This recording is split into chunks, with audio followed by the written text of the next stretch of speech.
खूबसूरत और बेहद आकर्षक व्यक्तित्व की मल्लिका को जब उसने दमिश्क के मदरसे में देखा तो पहली नज़र में ही उसे उससे प्यार हो गया। उसे लाख समझाया गया कि वह प्यार व्यार की बातें भूलकर सारा ध्यान अपनी पढ़ाई में लगाए, लेकिन वह कहाँ किसी की मानने वाला था। यहीं से शुरू हुई लैला मजनू की प्रेम कहानी, जिसके एक सिरे पर प्रेम था और दूसरे सिरे पर अलगाव। दोनों ही चीजें निश्चित थी, लेकिन कहते हैं ना कि जो प्यार करता है उसे किसी का डर नहीं होता।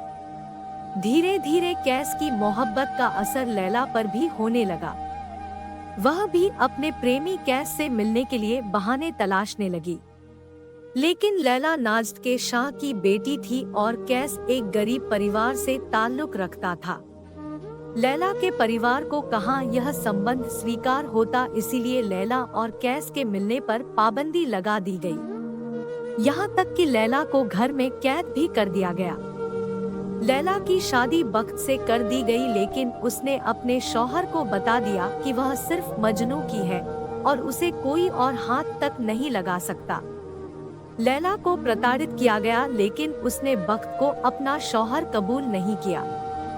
बख्त ने उसे तलाक दे दिया और लैला ने मजनू की तलाश शुरू कर दी। जब मजनू उसे मिला तो दोनों ने दूर चले जाने का निर्णय किया, लेकिन लैला की मां ने उसे अलग किया और घर ले गई। इस बार मजनू के गम में लैला ने दम तोड़ दिया और लैला की मौत की खबर सुनकर मजनू की सांसें भी रुक गई।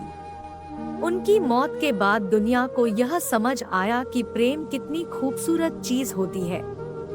दोनों को साथ साथ दफन किया गया ताकि मरने के बाद तो कम से कम दोनों साथ रह सके।